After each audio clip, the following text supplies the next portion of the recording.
Vamos a iniciar una serie de mensajes, a continuar la serie de mensajes de las cartas paulinas del apóstol Pablo, válgase. Y pues hoy vamos a empezar con el primer mensaje de la primera carta a la iglesia en Corinto, a los corintios. Esta carta, así como la carta de Romanos, el tema principal fue la justificación.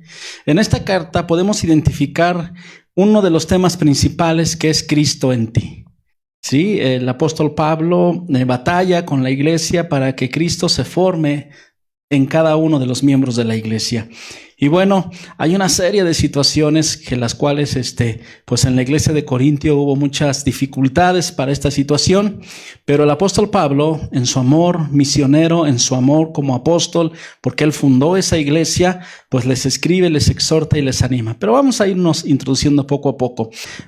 Yo le decía que el tema principal del apóstol Pablo en la carta a los Corintios es Cristo en ti, ¿verdad?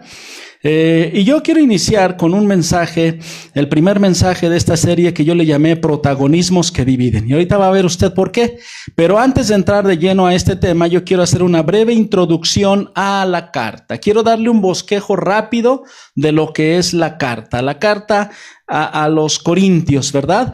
Si hay un versículo, vamos a decirlo así, principal o un versículo característico de esta carta, yo considero que es 1 Corintios 1:9, que la palabra de Dios dice así a través del apóstol Pablo: fiel es Dios, por el cual fuisteis llamados a la comunión con su Hijo Jesucristo nuestro Señor. A tener esa comunión, a que Cristo sea formado en nosotros, esa era la característica que buscaba Pablo en los Corintios, ¿verdad? Bien, y yo veo dos grandes divisiones en esta carta, una sección o una primera división en la cual Pablo lidia con la carnalidad de la iglesia en Corintios.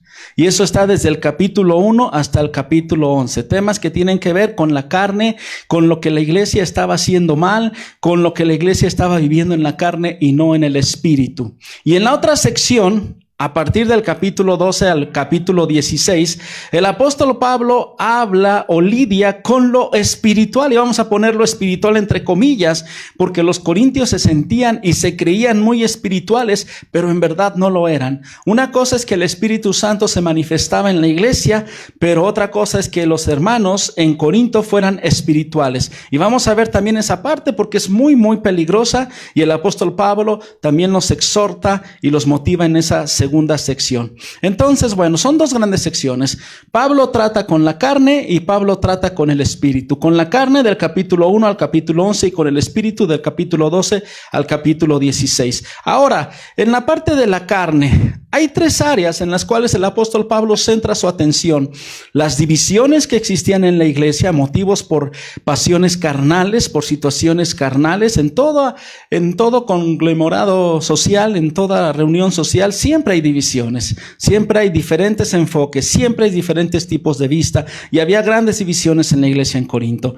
El segundo tema de la carne son los escándalos que había en la iglesia. Vamos a ver acerca de estos escándalos. Y finalmente, los asuntos que los atribulaban a los corintios, algunas situaciones que tenían que ver con religión, con tradiciones y todo eso en la carne. Eso fue en la primera sección, ¿verdad? Las divisiones que eran causadas por el hecho de que el espíritu en la ciudad se había infiltrado en la iglesia. En lugar de haber corregido ese espíritu, la iglesia lo adoptó. Es decir, la iglesia no penetró en el mundo, sino que el mundo penetró en la iglesia. Otro, los escándalos que eran consecuencia de esas divisiones y casos de inmoralidad, de los cuales vamos a hablar, ¿verdad?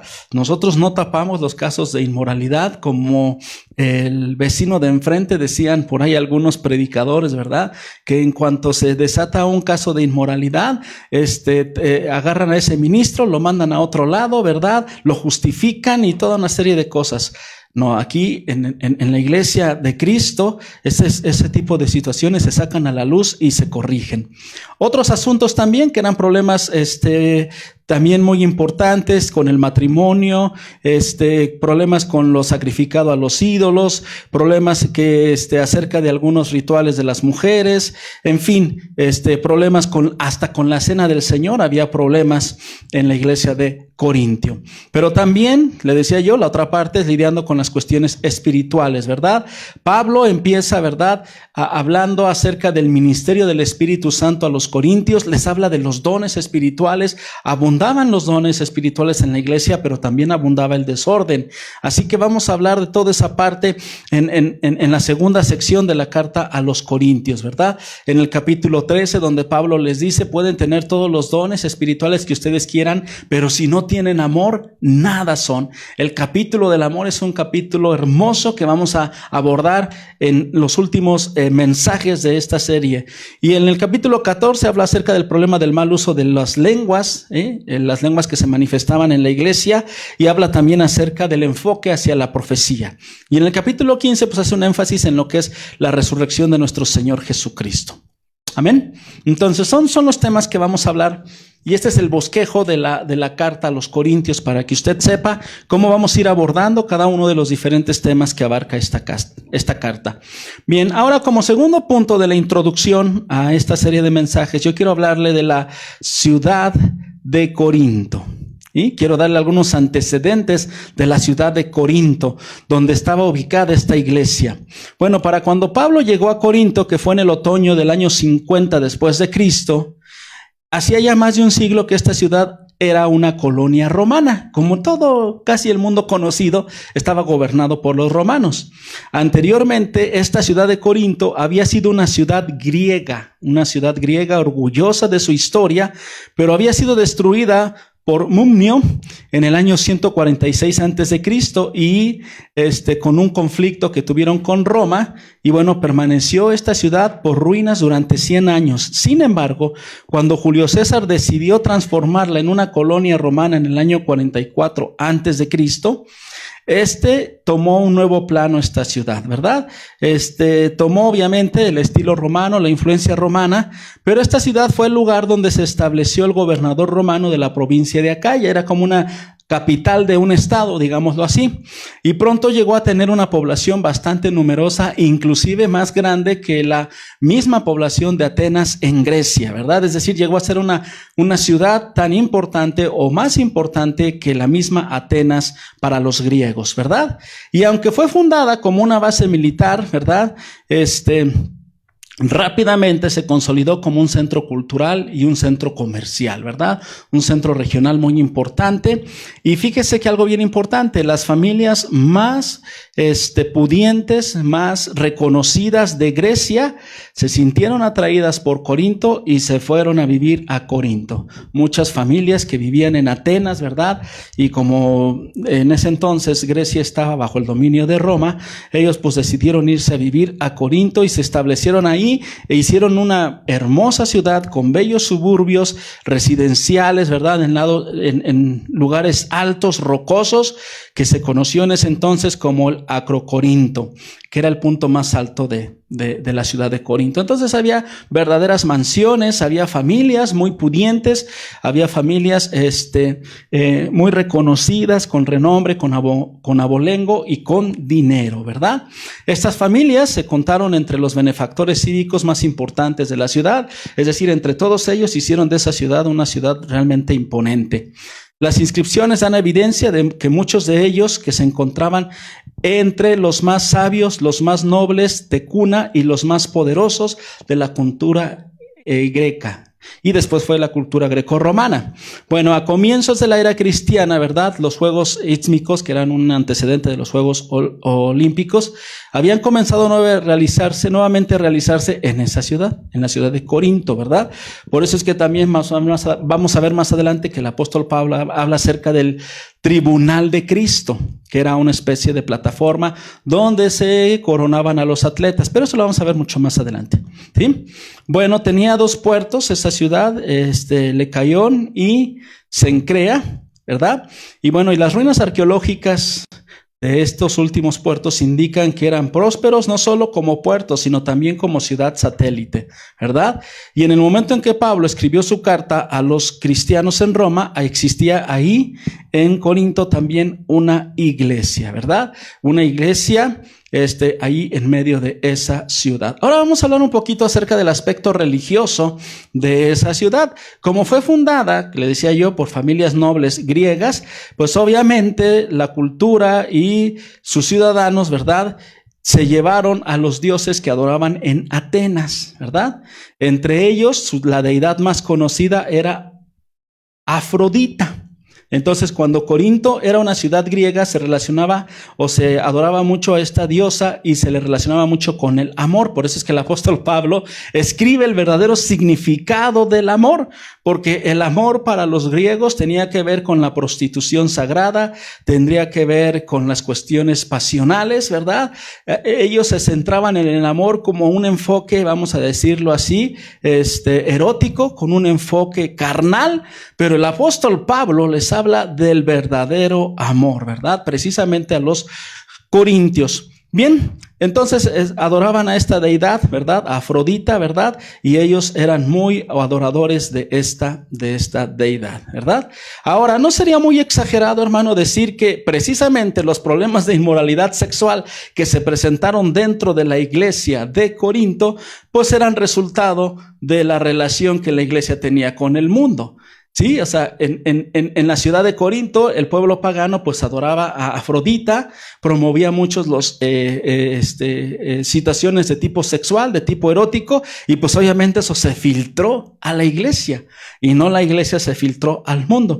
Y tampoco sería muy equivocado llegar a pensar, ¿verdad?, que esos pecados sexuales de los cristianos de Corinto puedan ser explicados en relación con la ciudad en la que ellos vivían y en lo que ellos vivían, ¿sí? Entonces, la inmoralidad, ya sea fornicación, adulterio, inclusive el incesto, no se limitaba en Corinto. Se veía como algo cultural, como algo bonito, y eso mismo fue lo que se metió dentro de la iglesia, que vamos a ver más adelante. ¿Sí? Bueno, esos son algunos antecedentes de la ciudad. Finalmente quiero hablarte de los antecedentes de la iglesia en Corinto. Pablo fundó esta iglesia hacia los años 50 después de Cristo, luego de su visita a Atenas. Eso está en Hechos capítulo 18 del 1 al 7. Usted recuerde que Pablo predicó en Atenas y le predicó a los filósofos, y los filósofos estaban muy interesados en el mensaje de Pablo. Ese será otro tema que veremos más adelante. Pero bueno, Pablo de ese viaje misionero fundó esa iglesia. Tuvo sus orígenes en los sermones que predicó en la sinagoga judía, cuyo líder fue de los primeros convertidos, ¿verdad? Inevitablemente se produjo obviamente un choque entre la iglesia y la sinagoga, y los judíos intentaron iniciar juicios penales contra los cristianos. Vamos a ver más adelante que se habla de pleitos penales. Esto también lo heredó la iglesia de Corinto. La iglesia de Corinto, ¿verdad?, solucionaba sus problemas en los tribunales civiles, no en la iglesia, lo cual vamos a ver un poquito más adelante, ¿sí? Bueno, pero finalmente esto no prosperó, porque Gallo, ¿verdad?, uno de los siervos del apóstol Pablo, estableció que el cristianismo estaba incluido bajo la protección del judaísmo, y entonces los romanos también le dieron cierta protección al cristianismo en Corinto, y por eso es que ya no hubo tal persecución, ni prosperaron las demandas que hicieron los judíos contra los cristianos, ¿verdad? Bien. Y bueno, estas decisiones tuvieron consecuencias a largo alcance, especialmente para los cristianos que eran ciudadanos romanos. ¿Por qué? Porque muchas veces eran obligados a converger con el culto imperial, ¿verdad? Si usted se da cuenta, y ahorita lo vamos a ver un poquito más adelante, normalmente las leyes paganas, ¿verdad?, van imponiendo sus prácticas espirituales hacia toda la ciudadanía, ¿verdad? Y bueno, por otra parte, Pablo sufrió un periodo de gran desaliento en el ministerio que requirió la intervención directa del Señor. Y una de las cosas por las cuales Pablo se desanimó en algunas ocasiones y tuvo que defender su ministerio era por el comportamiento de la iglesia en Corinto. La iglesia de Corinto para Pablo fue un verdadero reto, ¿verdad? Había otras iglesias a las que él adulaba, a las que él admiraba, ¿verdad? Inclusive las alababa, ¿verdad? Pero a Corinto, hermanos, se les iba duro, ¿no? El otro día estaba yo escuchando a un teólogo un teólogo, se llama César Vidal, español él, muy bueno, la verdad, y él estaba haciendo una analogía de cómo Pablo, o un estudio, o una simulación de cómo Pablo escribía sus cartas, ¿no? Y él hacía a través de mímicas y a través de representaciones, expresiones corporales, cuando le escribía a cada una de las diferentes iglesias. Y cuando escribía a la carta a los Corintios, no hombre, este hombre dice, Pablo seguramente no estaba sentado y tranquilo. Pablo seguramente andaba corriendo de un lado para otro y manoteaba y gritaba y toda una serie de situaciones, porque Pablo era un hombre muy, muy pasional en ese sentido, ¿sí? Bueno, entonces Pablo sufrió mucho con la iglesia de Corinto y lo vemos en sus cartas. Bueno, la obra fue continuada por Apolos. Él inició la iglesia y dejó como líder a Apolos. Eso está en 1 Corintios 3:6, que era un eficaz orador judío de Alejandría, y más recientemente también mandó a apoyar a Aquila y a Priscila en la obra de Corinto, ¿verdad? Entonces ellos habían estado, acuérdense, Aquila y Priscila eran un matrimonio que trabajaban de la mano con Pablo, e inclusive ellos también trabajaban en el oficio en el cual trabajaba Pablo, que era hacer tiendas. Hay cosas muy hermosas que aprender de Pablo. Bien, entonces parecía también, hay alguna referencia allí en 1 Corintios 1:12, que también Pedro de alguna manera visitó o ministró también en Corinto. Y no me imagino al temperamental Pedro lidiando con los corintios. Todavía Pablo yo creo que era un poquito más mesurado, pero Pedro dice la Biblia que era muy exaltado, ¿verdad? Bien, finalmente quiero terminar esta introducción, que ya se alargó un poquito, con los antecedentes de la carta. Antes de escribir 1 Corintios, aparentemente Pablo escribió una carta sobre la relación con personas inmorales. Pablo exhortó, y que fue parecida, que fue mal entendida por los corintios y generó un conflicto muy importante. Porque aparte los corintios no crean que recibían la reprensión de Pablo sonriendo y a todo dar, ¿no? No, eran carnales y eran difíciles, ¿verdad? Y entonces ahí había una lucha, y el apóstol Pablo al parecer escribió una carta más dura previa, la cual hay referencias de que se perdió. Pablo mismo se había trasladado a Éfeso cuando algunos de la casa de Cloé le llevaron noticias de contiendas en la iglesia. Y es que iban y le decían, eso está en 1 Corintios 1:11, iban y le contaban todo lo que estaba sucediendo en la iglesia. Habría pleitos, había inmoralidades, había toda una serie de cuestiones muy, muy difíciles. Y obviamente pues Pablo tomaba cartas en el asunto y escribía cartas también, claro. Y bueno, también hubo otros que le llevaban noticias, Estéfanas, Fortunato y Acasio, ¿verdad? Llevando una carta que los corintios habían escrito. O sea, los corintios también le respondían a Pablo y le pedían la decisión de Pablo sobre varios temas pastorales complejos que afectaban a la iglesia, referente al matrimonio, a la comida ofrecida por los ídolos, acerca de los dones espirituales, la ofrenda para los cristianos judíos en Jerusalén y el pedido del regreso de Apolos. Ellos querían que regresara Apolos a pastorear y a ministrar la iglesia, ¿verdad? Ellos estaban pidiendo quien les ministrara, pero la cosa no era así. No es quien tú quieras, sino quien Dios ponga para ministrarte. Amén.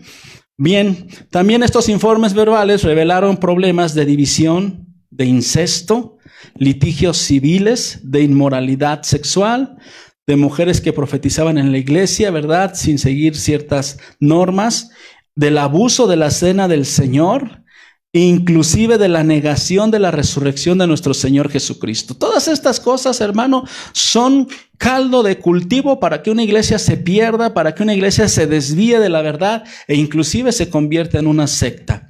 1 Corintios, hermano, es el documento pastoral más extenso del Nuevo Testamento, con los problemas más difíciles, ¿verdad? Y es un manuscrito clave que quedó precisamente para que en los tiempos modernos, cuando se presentan estos tipos de problemas, se sepa cómo actuar, se sepa cómo responder ante estas adversidades, ante estos problemas. También ofrece una serie de respuestas cruciales a problemas críticos que de una forma u otra siguen acosando a la iglesia en la actualidad, ¿verdad? Hoy tenemos un mundo, hermano, que cada vez se penetra más en la iglesia, como sucedió en Corinto. mediante corrientes ideológicas, filosóficas y falsas doctrinas que se han metido en la iglesia, como la ideología de género que se ha metido en la iglesia, como el feminismo, como el ecumenismo, como el judaísmo y tantas cosas, hermano, que se han venido filtrando en la iglesia y han dejado la palabra de Dios por seguir estas corrientes, ¿verdad? Estas corrientes que pues no son otra cosa más que fruto de la carne del hombre, de la carnalidad del hombre, y que de alguna manera pretenden imponer este tipo de costumbres en la vida de los hombres. Bien, bueno, hasta aquí cierro mi larga introducción. Discúlpeme usted, yo soy así, no, quiero tener una panorámica general sobre dónde vamos a andar caminando y después ya ir abarcando cada uno de los puntos. Entonces, pero ya vamos a iniciar ya con nuestros primeros puntos de este mensaje. Bien, yo le decía que este mensaje le titulé Protagonismos que dividen. Ahora verá usted por qué. Vamos al primer capítulo de la primera carta de Pablo a los Corintios, versículo 1. Y vamos a ver la salutación y después nos metemos rápidamente en los temas importantes de esta carta. Dice así: Pablo, llamado a ser apóstol de Jesucristo por la voluntad de Dios, y el hermano Sóstenes, a la iglesia de Dios que está en Corinto, a los santificados en Cristo Jesús. Quiero hacer un paréntesis. No era para la ciudad, la carta era para la iglesia, para los santos. Porque hay algunos teólogos modernos que dicen que estas cartas no eran para la iglesia. Bien, llamados a ser santos con todo los que en cualquier lugar invocan el nombre de nuestro Señor Jesucristo. Fíjese cómo resalta Pablo la santidad. Señor de ellos y nuestro. Versículo 3, gracia y paz a vosotros, de Dios nuestro Padre y del Señor Jesucristo. El apóstol Pablo se introduce con estos 3 primeros versículos, empezando a poner su pie sobre el acelerador. Fuimos llamados a ser santos. Y esta carta no tan solo va para ustedes, corintios, sino para todos aquellos que invocan el nombre de Jesús, ¿verdad? Llamados a ser santos, ¿verdad? A los santificados en Cristo Jesús, que en cualquier lugar invocan el nombre. No nada más para los corintios, porque también hay unos nuevos teólogos que dicen, no, esa carta fue escrita para los corintios, para otra época, para otra realidad, y empiezan a hacerse a un lado y a decir que esas cartas no aplican para la iglesia. ¿Cómo no? Pablo lo dejó bien claro.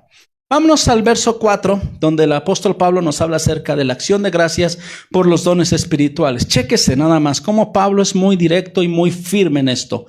Gracias doy a mi Dios siempre por vosotros, por la gracia de Dios que os fue dada en Cristo Jesús, porque en todas las cosas fuisteis enriquecidos en él, en toda palabra y en toda ciencia, así como el testimonio acerca de Cristo ha sido confirmado en vosotros, de tal manera que nada os falta en ningún don, esperando la manifestación de nuestro Señor Jesucristo, el cual también os confirmará hasta el fin, para que seáis irreprensibles en el día de nuestro Señor Jesucristo. Y aquí está el versículo clave de la carta, verso 9. Fiel es Dios, por el cual fuisteis llamados a la comunión con su Hijo Jesucristo, nuestro Señor. Amén.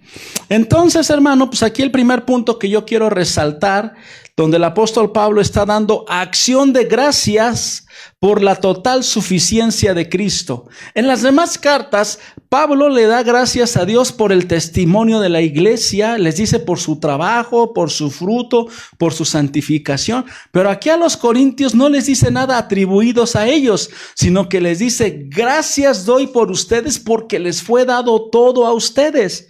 Pablo centra su gratitud por la total suficiencia de Cristo que tenían los corintios, porque ya habían recibido a Cristo, porque ya habían sido rescatados de su vieja manera de vivir, porque ya habían nacido de nuevo, porque ya tenían todo. Pablo escribe esta carta a los corintios, que eran una iglesia privilegiada, eran privilegiados por la total suficiencia que tenían en Cristo Jesús. Tenían, además de la gracia de Jesús en su salvación, tenían la paz con Dios mediante la justificación de la cual hablamos en la carta de Romanos. Eran ricos en todas las cosas, tanto material como espiritualmente. Ahora, materialmente, Pablo no refiere ofrendas de los corintios. Esto quiere decir, hermano, que muchas veces la gente entre más tiene, menos quiere dar.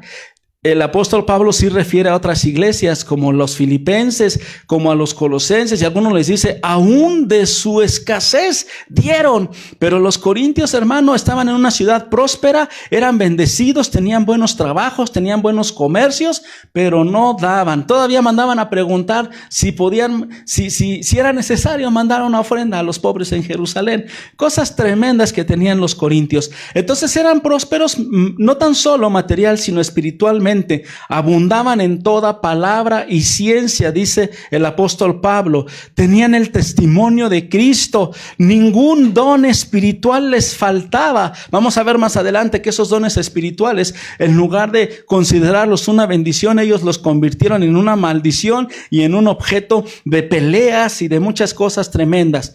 Así que lo que Pablo está escribiendo en esta primera parte, que yo le llamé acción de gracias por la total suficiencia de Cristo, les está diciendo, a ustedes se les dio de todo y esperaba que fueran irreprensibles y que vivieran en comunión permanente con Cristo Jesús. Pero, ¿qué crees? La iglesia, con todo esto que se le había dado, no respondió. La iglesia le pasó a esta iglesia en Corinto, le pasó lo que le pasó al pueblo de Israel. Vamos a ver cómo Dios se lo recriminó. En Isaías capítulo 5, verso 1, dice el Señor acerca del pueblo de Israel. Dice, ahora cantaré por mi amado el cantar de mi amado a su viña. Tenía mi amado una viña en una ladera fértil. La había cercado y despedregado y plantado de vides escogidas. Había edificado en medio de ella una torre y hecho también en ella un lagar, y esperaba que diese uvas, y dio uvas silvestres. Ahora pues, vecinos de Jerusalén y varones de Judá, dice el Señor, juzgad ahora entre mí y mi viña. Versículo 4. ¿Qué más se podía hacerle a mi viña que yo ya había hecho en ella? ¿Cómo esperando yo que diese uvas, ha dado uvas silvestres? En otras palabras, se esperaba lo mejor de los corintios. Era una iglesia que estaba en una ciudad próspera. Era una iglesia que había recibido la enseñanza del apóstol Pablo. En ningún otro lugar estuvo más tiempo cuando fundó una iglesia que en Corinto. Les habló de los dones espirituales, les ministró el Espíritu Santo, se les habló, se les enseñó, se les instruyó, se esperaba frutos abundantes de esta iglesia, y esta iglesia dio frutos malos, dio uvas silvestres, dio uvas que no sirven. Sus frutos, en lugar de producir una satisfacción, en lugar de producir un bienestar, a Pablo le producían un malestar, a Pablo le producían dolores de cabeza. Esta iglesia falló en ese sentido. Ahora voy al segundo punto y vamos a ir analizando por qué se dieron esas fallas. ¿Por qué esta iglesia se desvió de esta manera? Vamos a punto número 2, yo le llamé siguiendo protagonismos. Vámonos al 1 de Corintios 1, pero ahora vamos a leer a partir del verso 10 en adelante. Y dice la palabra de Dios así: Os ruego pues, hermanos, por el nombre de nuestro Señor Jesucristo, que habléis todos una misma cosa y que no haya entre vosotros divisiones. La división era un motivo por el cual la iglesia no daba fruto, sino que estéis perfectamente unidos en una misma mente y en un mismo parecer.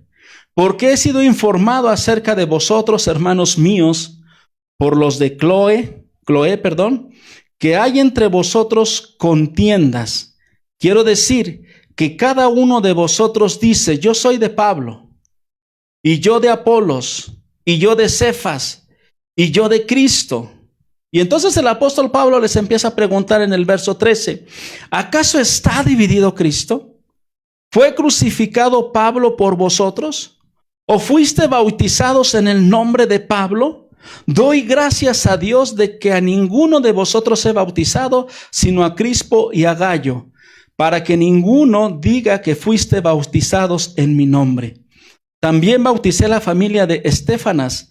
De los demás, no sé si he bautizado a ningún otro, pues no me envió Cristo a bautizar, sino a predicar el evangelio, no con sabiduría de palabras, para que no se haga vana la cruz de Cristo. ¿Cuál es el problema que había en los corintios?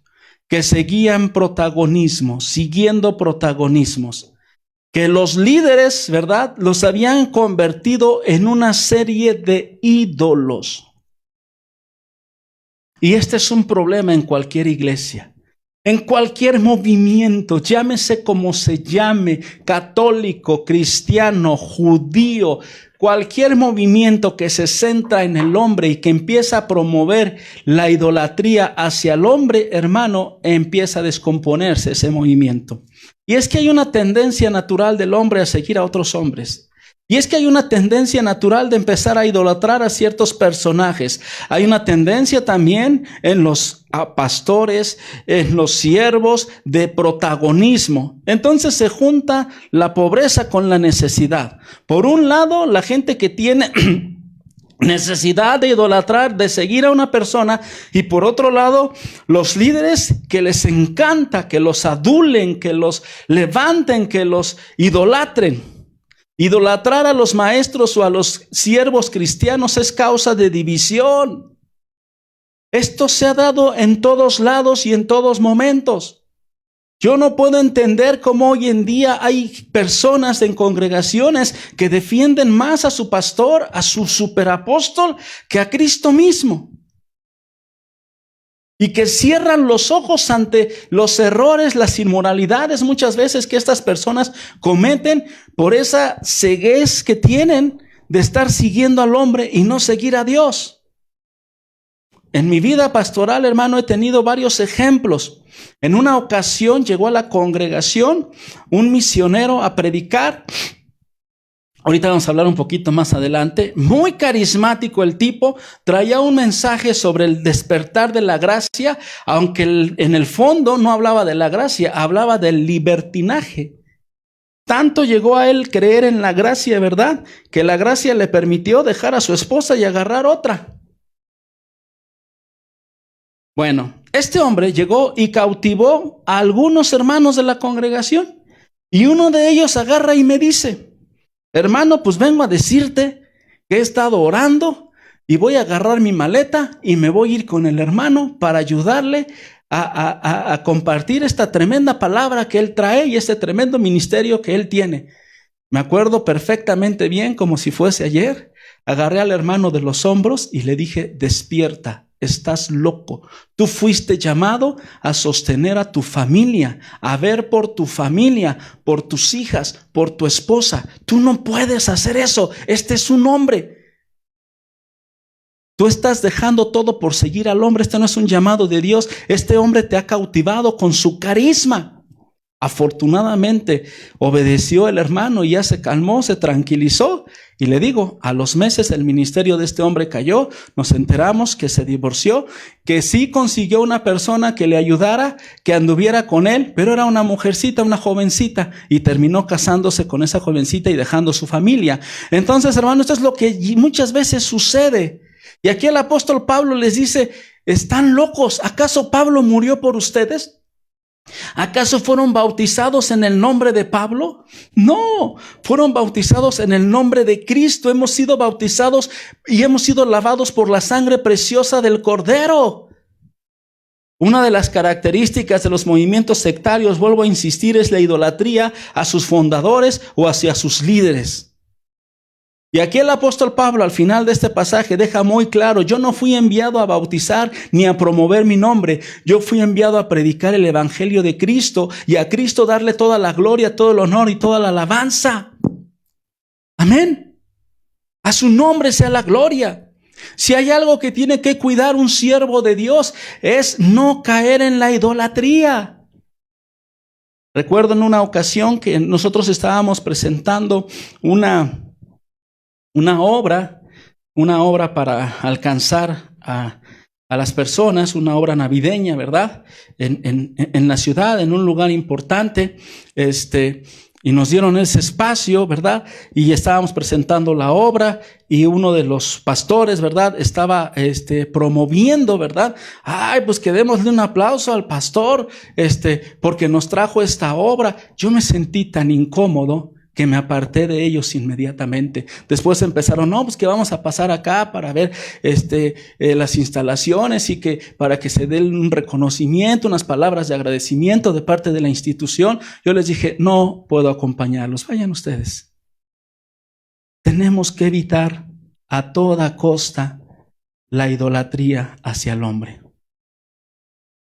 Porque esta idolatría, hermano, deriva en muchas cosas. Si usted se da cuenta, aquí los corintios decían, yo soy de Pablo, otros yo soy de Apolos, y entonces eso empieza a causar ¿qué? Divisiones. Surgió en ese entonces, desde ese entonces y hasta nuestra fecha, una doctrina torcida que refiere que Pablo, escúcheme bien, qué aberración, que Pablo fue el creador del cristianismo, que Pablo fue el fundador de la iglesia cristiana, que Jesús fue un iluminado y que Pablo se agarró de ahí, pero que realmente quien constituyó y es la simiente y la piedra angular de la iglesia cristiana fue Pablo. No hay nada más aberrante que eso. Mismo Pablo, ¿verdad? Dice que él ya no vive, sino que Cristo vive en él. Mismo Pablo, ¿verdad? Es el que dice, y muchas veces les dijo, ¿verdad? No me idolatren a mí, yo soy un hombre como cualquier otro, ¿verdad? Pero hay una doctrina, hoy en día todavía está vigente, de que Pablo es la piedra angular del cristianismo. Si Pablo escuchara esto, se muere de vergüenza. Porque si Pablo algo promovió, fue el amor, la rendición de la adoración a nuestro único y suficiente Salvador, que es Cristo Jesús. Y aquí Pablo les está diciendo a los corintios, qué bueno que yo no los bauticé porque ya me estuvieran idolatrando. Bauticé nada más a algunos. Así que, hermano, en el cristianismo, el centro de nuestra fe, de nuestra doctrina, de nuestra adoración, es uno solo. Y Él es Jesucristo, nuestro Señor y nuestro Salvador. Amén. Es cierto que Pablo fue usado tremendamente, pero también acuérdese, el Señor le puso un aguijón en la carne, ¿verdad? Y ese aguijón en la carne le recordaba a Pablo que él no era más que un siervo de Dios. Amén. Bien, número 3, hermano. Bueno, ya que estamos hablando de esos protagonismos, el apóstol Pablo entra directo a derribar esos protagonismos que estaban dentro de la iglesia. Esos protagonismos que algunos seguían, ¿verdad? A Pablo, otros seguían a Apolos, ¿verdad? Otros seguían a Cefas. Pablo empieza destruyendo. Y vamos a ese tercer punto, destruyendo protagonismos. Primera de Corintios, pero ahora vamos al 1:20. Dice mi Biblia, no sé lo que diga la de usted, destruiré la sabiduría de los sabios y desecharé el entendimiento de los entendidos, dice el Señor. Vamos a ver rápidamente. ¿Dónde está el sabio?, pregunta Pablo. ¿Dónde está el escriba? ¿Dónde está el disputador de este siglo? ¿No ha enloquecido Dios la sabiduría del mundo?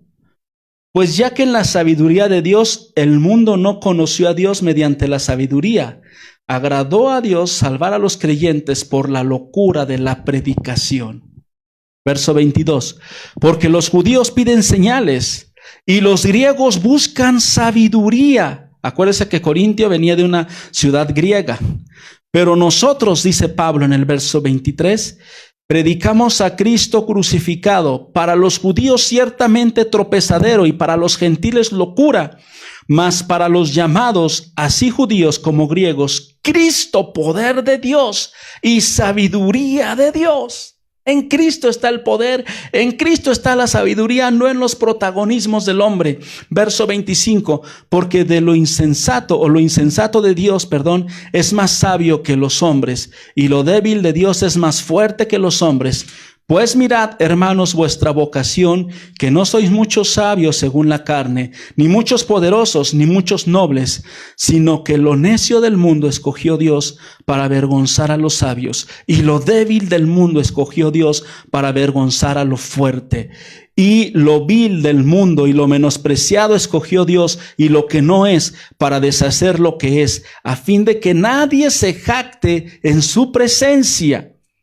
Mas por él estáis vosotros en Cristo Jesús, el cual nos ha sido hecho por Dios sabiduría, justificación, santificación y redención. Todo está en Cristo. La sabiduría, la justificación, la santificación y la redención, para que, como está escrito en el verso 32, dice Pablo, el que se gloría, gloríese en el Señor.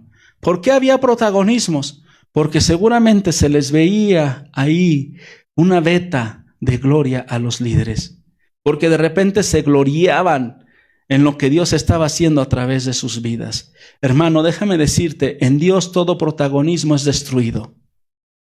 En Dios no valen los argumentos humanos, no valen los argumentos sabios, no vale nada de la capacidad del hombre. Todo dependemos de Él. En el reino todo funciona de manera diferente. Jesús le dijo a sus discípulos, ustedes quieren ser líderes, ustedes van a servir. Porque en el mundo los líderes se sirven del pueblo, pero acá ustedes tienen que servir. Acá el que quiere ser más alto es el que se tiene que humillar más. En otras palabras, el Señor dice, destruiré la sabiduría de los sabios y desecharé el entendimiento de los entendidos.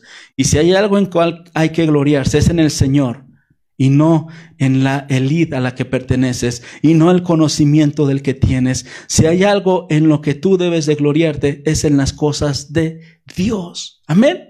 Y entender lo que dice aquí el apóstol Pablo, de lo vil escogió, de lo insensato, de lo más bajo, para avergonzar a lo sabio, para avergonzar a lo que cree tener esas capacidades, ¿verdad?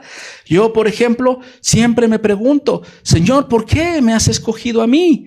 Si tal vez yo no era el mejor orador, no era el más elocuente, no era el más capacitado, no es más entrenado. Y ahí es donde el Señor nos dice, precisamente por eso te escojo, porque yo no escojo a los capacitados, sino que yo capacito a los escogidos, para que te bastes de mi gracia, para que dependas de mí. Amén. Y por eso tú y yo no tenemos que buscar ningún protagonismo. Ninguno. Mira, yo he tenido varias anécdotas que he vivido a través del tiempo en el ministerio acerca de esto, de ministros que se quieren exaltar, que se quieren ensalzar, que inclusive se molestan cuando no les son tomados en cuenta. Ahora que hubo una campaña aquí en la ciudad de Pachuca, que vino el nieto de Will Graham, ¿verdad? Pues nos convocaron a cada una de las reuniones a un grupo diferente de pastores. Algunos nada más estar ahí parados en la plataforma para estar orando por el predicador y estar ahí haciendo acto de presencia, ¿verdad? Y a mí me habían escogido para eso, para ir y pararme ahí nada más, ¿no? Y yo pues con toda naturalidad pues vamos, ¿no? Pero previo a a la reunión general había una reunión particular con el grupo de los que iban a estar en la plataforma para hacer toda una serie de situaciones, entre ellas para orar por el predicador, por el orador. Entonces, bueno, resulta que estábamos ya ahí con el organizador, ¿verdad? Al hermano David Ruiz, que es un tremendo siervo de Dios, un chaparrito, le dicen la mano derecha de Franklin Graham, un gran evangelista también. Y estábamos ahí sentados, ¿verdad? Recibiendo las instrucciones, estaban detallando los últimos puntos del programa, ¿verdad? Y resulta que un pastor que estaba considerado en el programa no iba a poder llegar. Y entonces lo iban a sustituir, ¿no? Por otro pastor. Entonces, uno de los que estaban ahí quería sustituirlo. Y entonces le dice al organizador, a mí ponme, ya que no vino el pastor, a mí ponme. Y entonces el organizador dice, no, dice, tú ya tienes otra actividad asignada. Y bueno, pues se molestó mucho, porque no lo pusieron, porque no pasó al frente, porque no fue protagonista. Y entonces ya después, cuando íbamos a tener la reunión con con el evangelista, ¿verdad? A este pastor que se molestó, le tocaba orar por el evangelista. Imagínense qué privilegio. Y entonces le dice el organizador, mira, no te puse porque ahorita ya te toca orar por el evangelista, ya estás considerado. No es que no te estamos haciendo menos, ni mucho menos, pero tú ya tenías una función asignada. ¿Y qué cree que hizo este tremendo pastor? No, ahora no, yo no oro por él. Busca otro. Ahí delante de todos. Antes de empezar una situación ahí que íbamos a tener, que era a nivel ciudad. Imagínese. Y entonces voltea hacia su servidor, el organizador, y me dice, ¿podrías hacernos el honor y el favor de orar por Will Graham? Le digo, ¿cómo no, pastor? Por supuesto. Yo iba a ese lugar sin esperar ninguna actividad y tampoco lo había yo anhelado en mi corazón, ni mucho menos. Pero para mí fue un privilegio poder orar por el siervo que en unos momentos más iba a lanzar las redes para compartir el evangelio. Y yo doy gracias a Dios por ello. Hermano, no tenemos que buscar protagonismos como líderes. Y si tú ves a un líder, a un siervo que nada más se la pasa buscando protagonismos, cuidado con eso. Porque estamos llenos de esos líderes que están buscando ser reconocidos, que están buscando ser exaltados. Y cuando las personas empiezan a exaltarlos y empiezan a reconocerlos, vienen las divisiones a la iglesia. Porque empiezan a seguir al hombre y dejan de seguir a Dios. Y así tengo muchas anécdotas. Hubo otra muy curiosa también, muy curiosa, ¿verdad? Hay un ministro en la ciudad de alabanza muy reconocido. Dios lo usa poderosamente. Tiene un corazón sencillo delante de Dios. Y un día estábamos ministrando en una congregación. No estábamos ministrando, estábamos en una reunión de pastores, ¿verdad? Y entonces a este ministro reconocido lo pusieron a ministrar la adoración, ¿verdad? Y entonces me empieza a hacer señas de que vaya yo a apoyarle. Y bueno, pues yo me paro, volteo, si es a mí, sí es a mí. Me paro, voy, y empiezo a apoyarle, ¿no? A cantar y demás. Pues déjeme decirle que había otro siervo que sin llamarle se paró, pasó al frente y también empezó a ministrar. Y el muchacho que a mí me había invitado voltea y me ve con una cara de extrañada y no le dije a él. Y yo nada más le hice, porque nos gustan los protagonismos, porque nos gusta ser vistos, porque nos gusta ser reconocidos. Y eso causa división en la iglesia. Y eso genera problemas de carnalidad. No debemos de gloriarnos en nada. Si hay algo en lo que debemos de gloriarnos es en el Señor. Vamos a Jeremías 9:23. La palabra de Dios lo dice muy claro. Así dijo Jehová: no se alabe el sabio en su sabiduría, ni en su valentía se alabe el valiente, ni el rico se alabe en sus riquezas. Mas alábense en esto el que se hubiere de alabar, en entenderme y conocerme que yo soy Jehová, que hago misericordia, juicio y justicia en la tierra, porque estas cosas quiero, dice Jehová. Si hay algo en lo que debemos de gloriarnos es en conocerle, en amarle, en servirle, en alabarle, no en alabarnos a nosotros mismos, ni dejar que otros nos alaben. Cuidado con gloriarnos, cuidado con exaltar nuestros logros, nuestras valentías, nuestras sabidurías, Hermano. Entonces, aquí el apóstol Pablo tira todas esas argumentos, todas esas protagonismos. Aquí les dice, se trata de Cristo. Ahora vámonos a punto número 4, proclamando al Cristo crucificado. Quitándonos nosotros el protagonismo y poniendo a quien debe de estar, que es Jesucristo. 1 Corintios, pero ahora vámonos al capítulo 2. Rápidamente, dice la palabra de Dios. Así que, dice Pablo, continúa, hermanos, cuando fui a vosotros para anunciarlos el testimonio de Dios, no fui con excelencia de palabras o de sabiduría. No fui a promoverme a mí. Verso 2. Pues me propuse no saber entre vosotros cosa alguna, sino de Jesucristo y a este crucificado. Y estuve entre vosotros con debilidad y mucho temor y temblor. Y ni mi palabra ni mi predicación fue con palabras persuasivas de humana sabiduría, sino con demostración del Espíritu y de poder, para que vuestra fe no esté fundada en la sabiduría de los hombres, sino en el poder de Dios.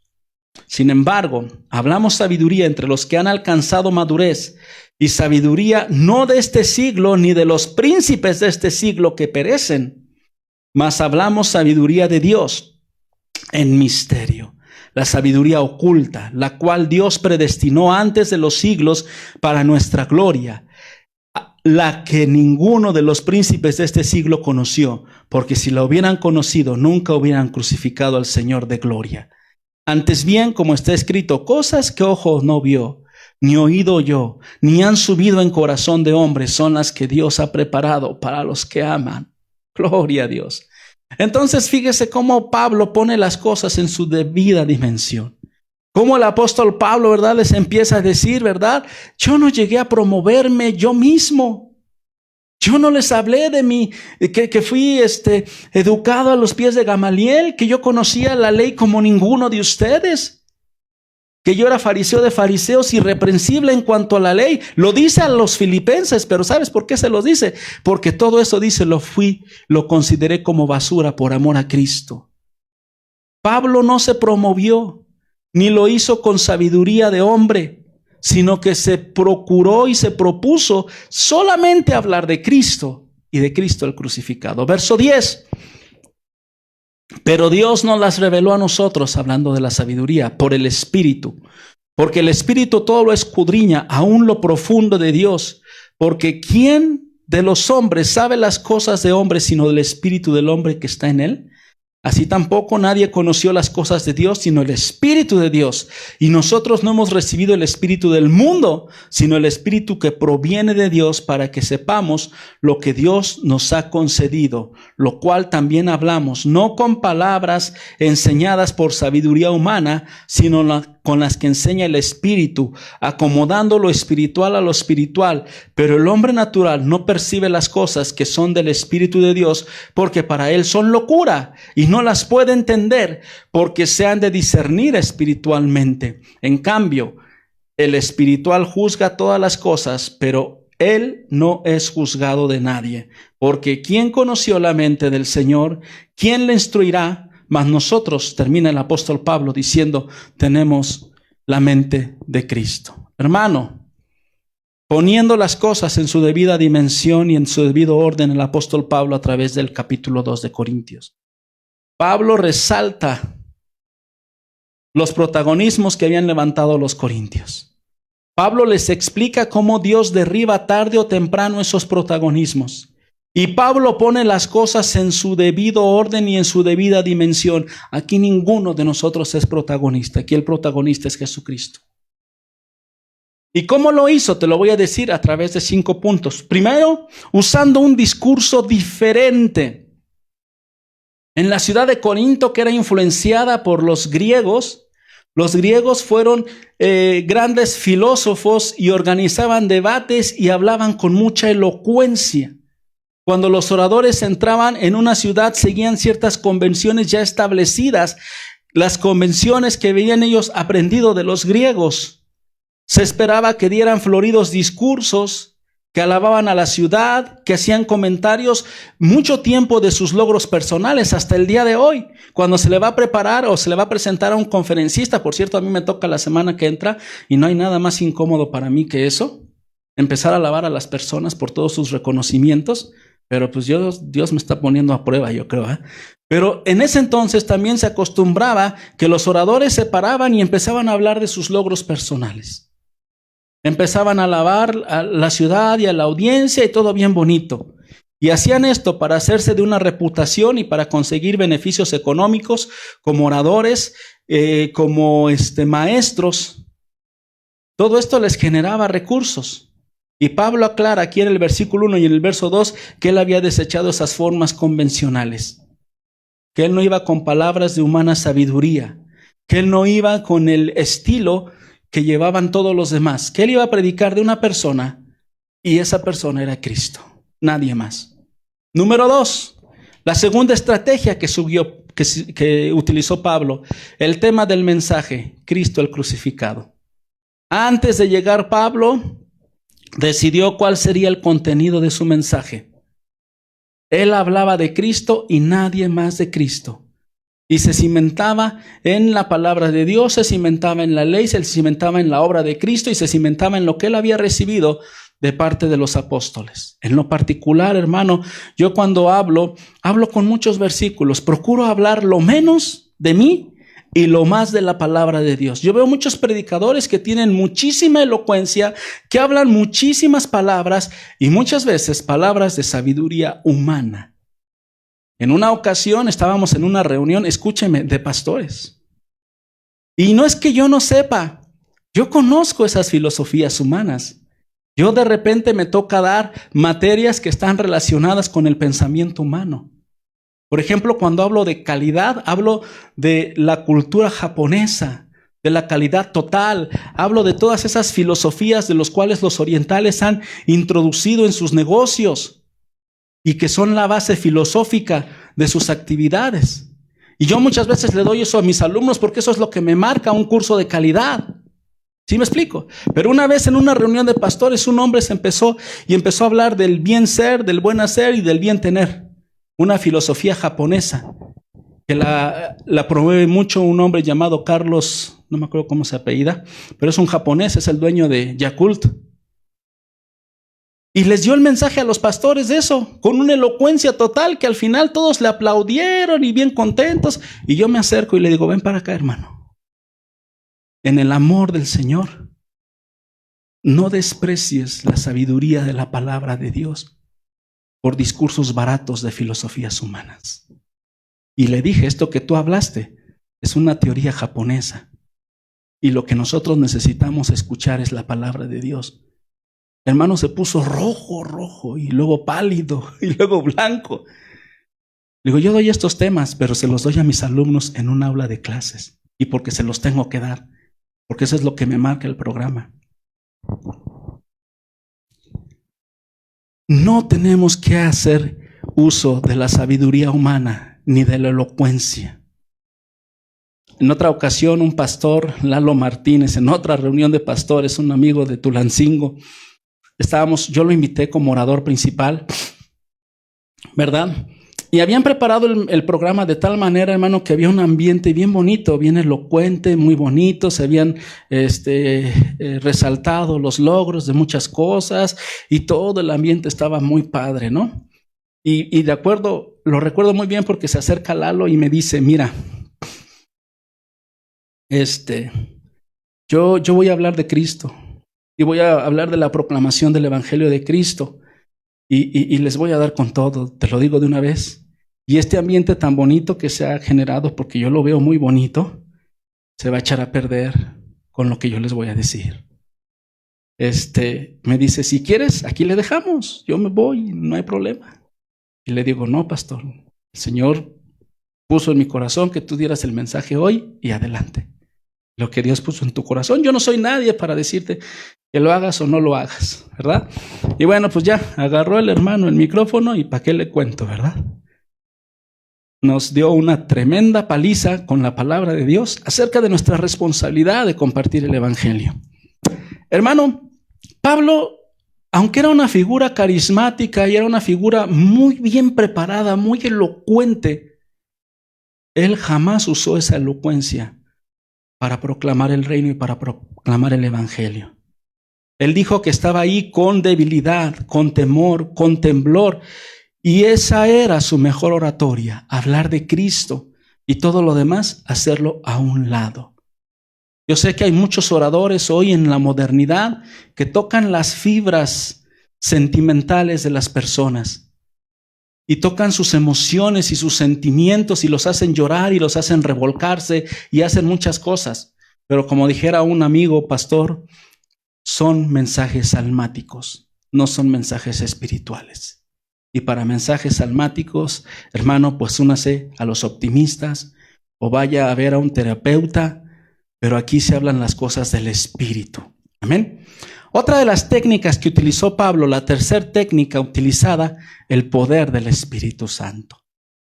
Su predicación, ¿verdad?, no fue entregada por técnicas persuasivas que usaban oradores y muchas veces interpretaban a un personaje, jugaban con los sentimientos del público o con las clásicas demostraciones que ellos traían que les había presentado la filosofía griega, que era la retórica.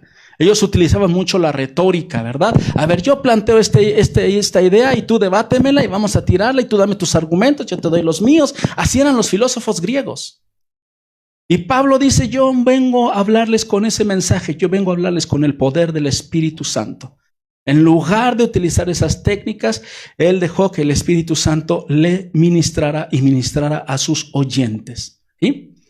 Él no quería que la fe de los corintios, fíjese, estuviera soportada en la elocuencia de los oradores.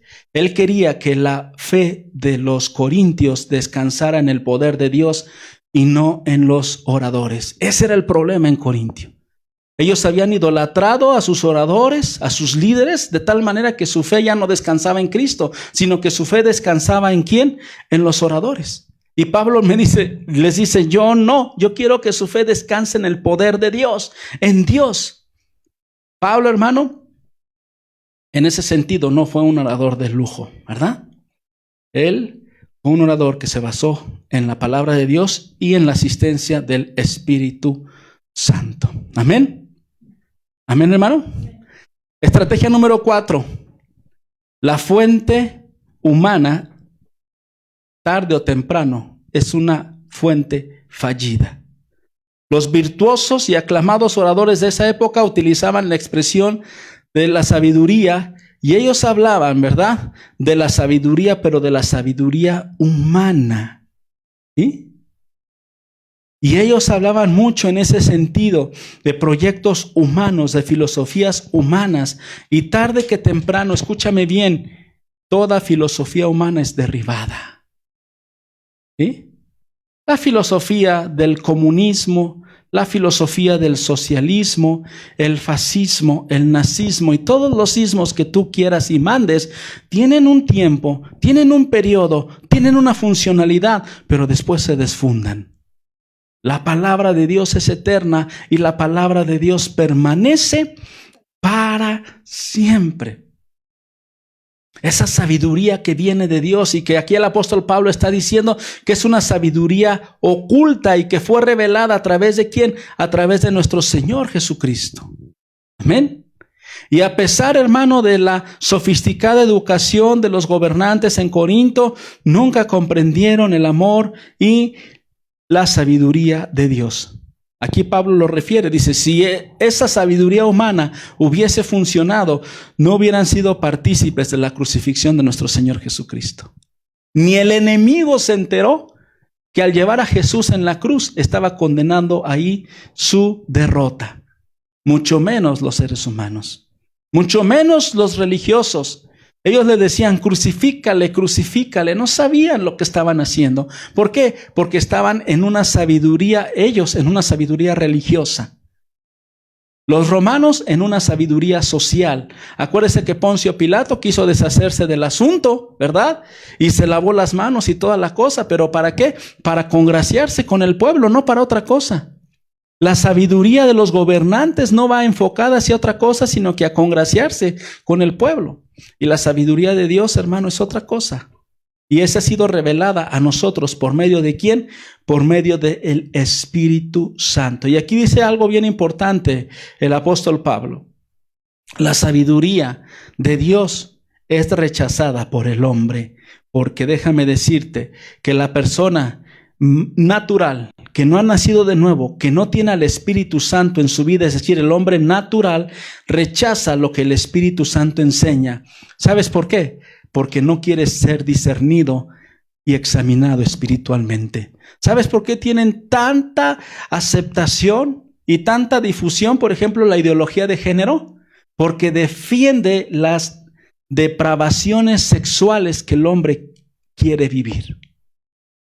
¿Sí? Eres un intolerante, eres un homofóbico, eres quién sabe qué tanto. Esto es lo nuevo, esta es la verdad, esta es la libertad. ¿Por qué? no se quieren discernir espiritualmente porque saben y tienen conciencia de que eso está mal delante de Dios y que es pecado. Y por eso abrazan esas ideologías para rechazar y para ponerse de manera natural en contra de las leyes y las ordenanzas de Dios.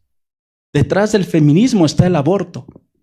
Una feminista no puede decir que no aprueba el aborto porque el aborto es una de las bases principales del feminismo. Y entonces ahí es donde nosotros vemos, no tienen abierta la mentalidad a las cosas de Dios. ¿Por qué? Porque no quieren discernir espiritualmente. Por otra parte, hermano, el hombre espiritual investiga todas las cosas, todo lo que el Espíritu Santo le enseña, escudriña la palabra de Dios para ver todas las verdades que hay en la palabra de Dios. Amén.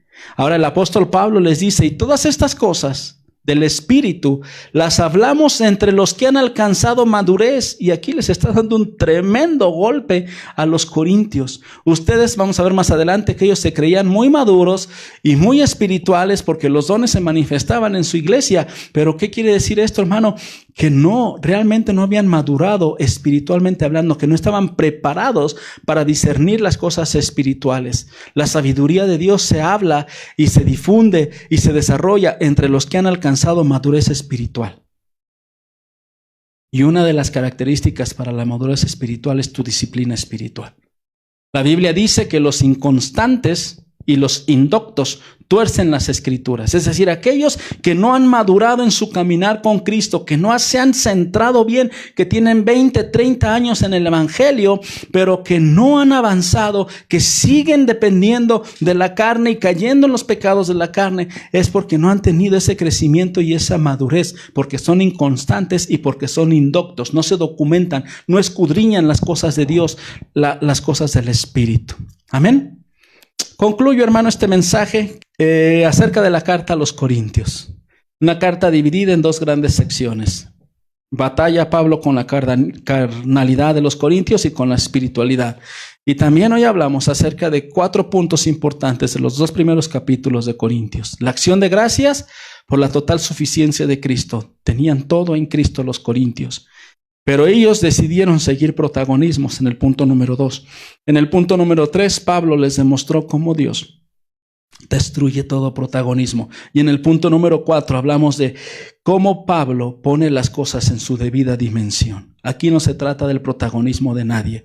Aquí Dios viene y tumba todos protagonismos, y aquí el que es proclamado es Cristo el crucificado. ¿Cómo lo hizo Pablo? Usando un discurso diferente al que utilizaban los eruditos, los líderes. El tema del mensaje fue Cristo, no otra cosa. La técnica utilizada no fue la persuasiva, no fue el tocar las emociones de las personas, fue el poder del Espíritu Santo. Él les demostró que la fuente humana es una fuente fallida de sabiduría, pero que la fuente verdadera y perdurable es la sabiduría revelada por el Espíritu Santo de Dios. Dios te bendiga, hermano. Si tú has estado siendo tentado a seguir a un líder, a idolatrar a un líder, pídele perdón a Dios y olvida y deja ese protagonismo y centra tu vida en Jesucristo. Nosotros como pastores, como líderes, no fuimos llamados a proclamar nuestro nombre. Fuimos llamados a proclamar el nombre de Cristo. El apóstol Juan, más bien Juan el Bautista, decía: es necesario que yo mengüe para que Cristo sea levantado. Es necesario que en todo ministerio el que menos figure sea el pastor, sea el líder, y el que más figure y el que siempre sea exaltado sea nuestro Señor y Salvador Cristo Jesús. Dios te bendiga.